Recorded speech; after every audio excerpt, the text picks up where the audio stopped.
This set of translations manages to achieve a great balancing act in that it is true both to the source and to the target.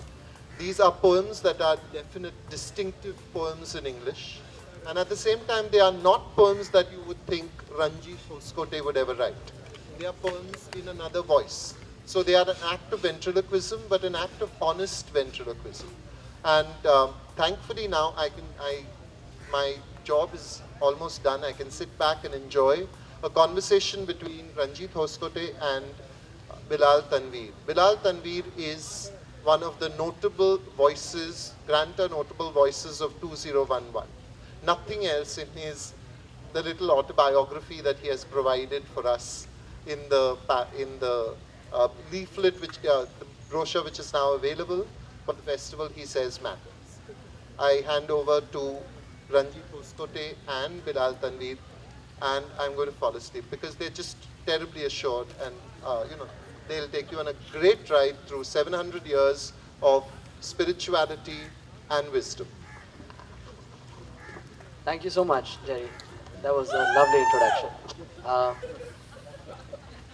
So let me, before I begin, let me just tell you that my introduction to Ranjit has been exactly 2 days, is exactly 2 days old. And I attended his session on the Venice Biennale, and I was, I don't know how to put it mildly, but I was in awe. With the clarity and eloquence of thought. In fact, I ran to Ranjit right after that and told him that this is the first time I've heard a discussion of contemporary art, and it has made sense to me. So that was actually very wonderful, and it's a huge pleasure for me to be doing this, both as a translator and as somebody who has enjoyed these translations, and it's really my privilege. Thank you, Ranjit. Thank you, both of you. It's really a pleasure for me to be up here being part of this conversation with both of you. So I'm going to ask you this question. So Ranjit has written this really elaborate and meticulous introduction to the poetry of Lal Dev, and he has actually gone to the extent of building a concordance for her works, which is quite extraordinary for our part of the world. Concordance, for people who might not be familiar with the term, is a universal word index, and it also details the critical. It also sort of leads to a critical edition of the work. So Ranjit has actually meticulously looked through all the available versions of Lal Dev's manuscripts, and he has compiled the critical definitive version of it, and it is in these translations. So that's actually a huge scholarly contribution to the study of Lal Dev's works and poetry and so I think that in itself is a huge contribution. So I'm just going to start with that. So it's very interesting because on the very first page of your introduction, you actually cite Lal Dev, and you say, they scoff at the scholar who substitutes experience with scripture, and the priest who cages his God in the routine of prayers. They also reject renouncers' austere mortification of the body. But you have sort of straddled that role of a scholar and that of a very sensitive translator in these forms. How did you balance these roles? And this is what happens to all radicals, right? They demolish systems and systems catch up with them. They deride scholars and archivists and priests, and then all of these guys catch up with them. So how do I explain this? Well, let me begin, of course, by thanking both of you for the very generous responses that you've brought to bear on this book and this project. Because for me, it really has been, as you both know, it's been a project that's gone on for 2 decades, really. And in the course of that, I've had a lot of time for celebration as well as regret. And it occurred to me that at some stage that what began as some kind of inquiry into my own ethnic past actually had far larger dimensions. There was a dimension of cultural politics, because we were looking here also, I don't want to preempt questions, but I'm just going to say very briefly that there was compelling reason to annotate the life and work of Lal Dev, because she stands at this very contested intersection between religious traditions and religious temperaments in Kashmir. Also, like Kabir and like many other, like Sarmad, as you were saying, saint poets of the subcontinent, she is also the subject of dispute among lineages that would like to claim her.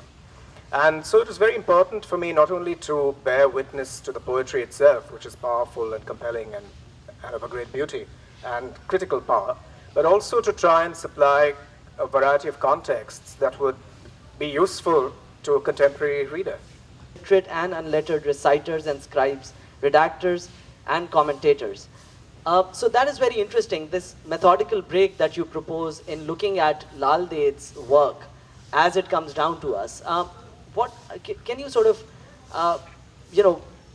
in some basic sort of broad terms, can you actually break it down for us? So what kind of ramifications does this new methodological break could have?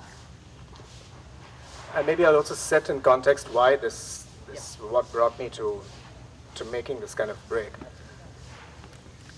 For better or for worse, the years that I've spent working on this translation have also been the years of extremely, what shall I call it, violent refutations and counter-refutations between, to just simplify matters, between Kashmiri Hindus and Kashmiri Muslims. So, for reasons that all of us know, the escalating violence and the various elements of that violence, whether it's a genuine movement for autonomy, low insurgency warfare scenario, an insurrection, and an extremely oppressive state presence through militarization. Those are we all know the elements of this situation. But what that has meant culturally is that a regional culture that had extremely distinctive characteristics has in fact been ripped apart. So, and both the very unique Hinduism as well as the unique Islam of the valley have begun to transmute into something else altogether. So Lalla and her work her work is one of the casualties of this process. The way in which it gets read, the way in which it gets represented. And eventually it's not about the text, because hardly anybody is really looking at the text. Everybody's looking at the figure. They want to claim the figure of Lalla. So to a certain kind of Muslim, she's Lal Arifa, and always has been. To many Kashmiri Hindus, she's Laleshwari, and all other ways of looking at her are seen as incursions. And so what we inherit are these what we are now in danger of inheriting, are these mutually exclusive versions of a supposed historical personage. But when you look at the historical personage, and every scholar comes to this moment at some point, the evidence is worse than scanty. I mean, she lived, we can only reconstruct a brief biography of somebody who may or may not have lived in the 14th century. And everything we know about her comes from things written 80, 90, 100, 120 years later. And for all the claims that are made from the point of view of reclaiming her as a Hindu saint poet, all of the early chronicles are by Sufis. Everything, every little detail that we know about Lalla as a 12-year-old Brahmin girl married off very early, as someone who renounces the oppressive life of the family and embraces a spiritual quest, the name of her first Shaivite guru, all these details come to us from Sufi chronicles.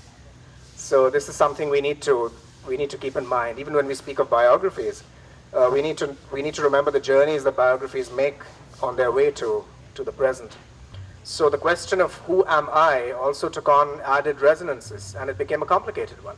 I mean, your excavation of your ethnic past was contextualized within, or mine anyway, was contextualized within a broadly leftist politics, which then, over that decade of, or 8 years, it seems like a century, that we were ruled by the right wing, it increasingly took the form of concerted resistance to that claim that was being made on the Indian public sphere, that claim that was being made to India and to South Asia, and this monopolization of a religious imagination. So in the course of that, I also won't bore you with the details, but effectively moved to a point where I could distinguish between the sacred, which remains elusive and compelling and a source of energy, and all kinds of politicized religiosity, which actually trap you and bind you in forms, rituals, protocols, and allegiances.